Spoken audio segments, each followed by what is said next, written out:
Hi everyone, welcome to Smart Math Online Tutor. Through this video, we are going to look into how to solve quadratic equations by the method of factoring. So let's get started by looking into what is a quadratic equation. Any equation which takes the form ax squared plus bx plus c equals to 0 is called a quadratic equation. Now, in this type of equations, finding the value of x is solving it. On the other hand, a quadratic equation has two solutions for x generally. And when you solve quadratic equations, you should remember when any number is multiplied by 0, the product is 0. That means if you take a into 0, the answer will be 0. And the other thing you should keep in your mind is that when the product of two numbers is 0, then at least one of the numbers must be 0. That is, if x into y is 0, either x or y or both must be 0. So, these are the important things you should know before starting solving quadratic equation. And then let's look into some examples and understand how to solve quadratic equations. This is my first example for you. X squared plus 5x minus 6 is equal to 0. The first step of solving quadratic equations is factorizing the quadratic expression given in the question. So in this case, x squared plus 5x minus 6 is a quadratic expression. I'm going to factorize this. When you factorize a quadratic expression, first of all, you have to multiply the square term or the first term by the constant term. So in this case, square term into the constant term gives you minus 6x squared. And then I have to think of factors of minus 6x squared such that the sum of the factors is the middle term in this case. So here I have taken minus x into 6x. If you multiply, you will get minus 6x squared.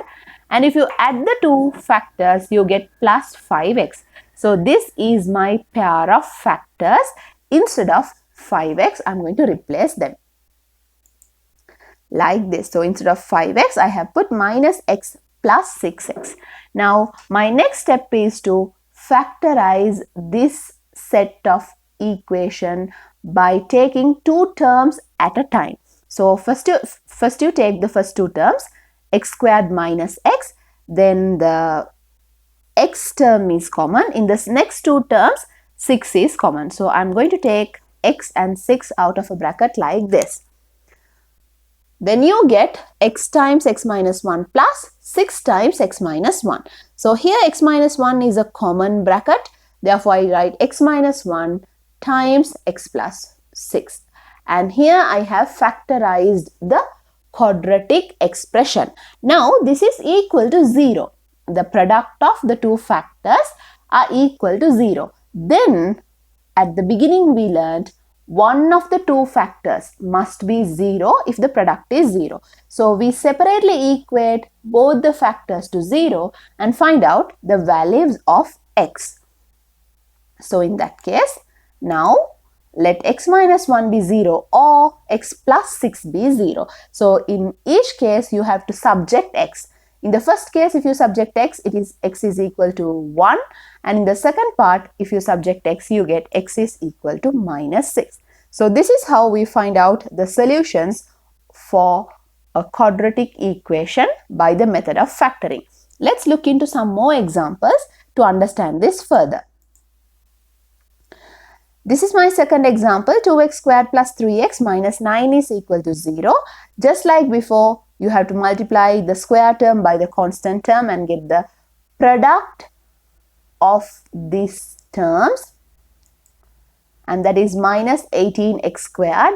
This is equal to minus 3x into 6x. So, I have selected these two factors of minus 18x squared so that the sum of the two factors give me plus 3x, that is the middle term. So, then I get plus 3x. So, instead of plus 3x, I'm going to put minus 3x plus 6x like this. And now I'm going to factorize the terms 2 at a time. So I can take x from the first two terms and then you get 2x minus 3 within brackets. From the second set of terms, I take 3 out and I get 2x minus 3 once again.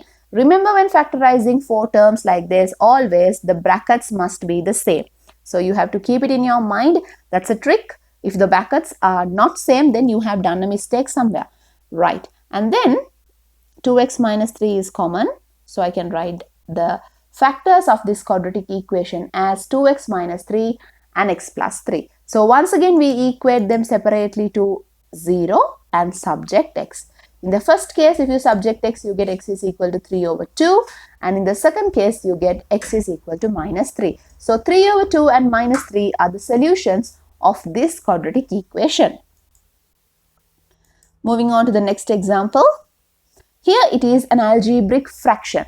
When you get an algebraic fraction, the first step is you have to equate the denominators and then proceed. First, let's equate the denominators. Now in this case, x minus 1 is the denominator of the first fraction, x plus 1 is the denominator of the second fraction. So the least common multiple must be x minus 1, x plus 1. So the first fraction I'm going to multiply by x plus 1 and the second fraction I'm going to multiply by x minus 1. Now you can see the denominators are equal. The next step is to cross multiply. That is, I take the denominator to the right hand side by multiplying it by the number in the number after the equal sign. So then I get an equation like this. Now I have to remove all the brackets and get a single expression. So here 2 times x is 2x plus 1 is 2. 2 times 1 is 2. And likewise you have to remove the bracket. Then you get 2x plus 2 plus 3x minus 3 is equal to x squared plus x minus 1. So here plus x and minus x can be cancelled in one side. On the other hand, you can simplify. 2x plus 3x is 5x. Plus 2 minus 3 is minus 1. So you get 5x minus 1 is equal to x squared minus 1. In the next step, what we do is we take all the terms to one side and equate this expression to 0. So then I get x squared minus 1 minus 5x plus 1 is equal to 0. In this case, minus 1 and plus 1 cancels. Then I get x squared minus 5x is equal to 0. Here x is common to both the terms. So I take x out of a bracket. So within brackets I have x minus 5. Now x into x minus 5 is equal to 0. Since the product is equal to 0, one of the two terms must be 0. So I equate x is equal to 0 or x minus 5 is equal to 0. In this case, we get the solutions x equals 0 and x is equal to plus 5. So this is how you simplify a quadratic equation if fractions, algebraic fractions are involved. Moving on to the next example. From the square of a certain number, if you subtract twice the number, the result is 15. Now here this is a statement. From the statement, you have to extract the data and write down an equation. So let's look into the data carefully and let us take x as the number and then square of it will be x squared, twice of it will be 2x. This part is clear to you. So now let's write down the equation. From the square of a certain number, if you subtract twice the number, that means from x squared you have to subtract 2x, then the answer is equal to 15. So I can write an equation like this. In the next stage, what I do is I take 15 to the left hand side and equate this equation to 0 like this. And now I have to factorize this quadratic equation. You know x squared into minus 15 is minus 15x squared. Now you have to think of two factors of minus 15x squared such that the sum is minus 2x. So I have thought the factors as minus 5x plus 3x. You know minus 5x into 3x is minus 15x squared, and when you add the two you get minus 2x as the answer. So here this is just like the first few examples. We have to factorize the terms by taking 2 at a time. So from the first 2 terms I can take x out, and from the next 2 terms I can take 3 out, and you get x minus 5 as the common bracket. So x minus 5 times x plus 3 are the factors of this quadratic expression. So I have to equate the 2 factors to 0 separately, and then I get x is equal to 5 or x is equal to minus 3. So hope I made myself clear with solving quadratic equations using factors. See you with another smart math tip. Until then, goodbye.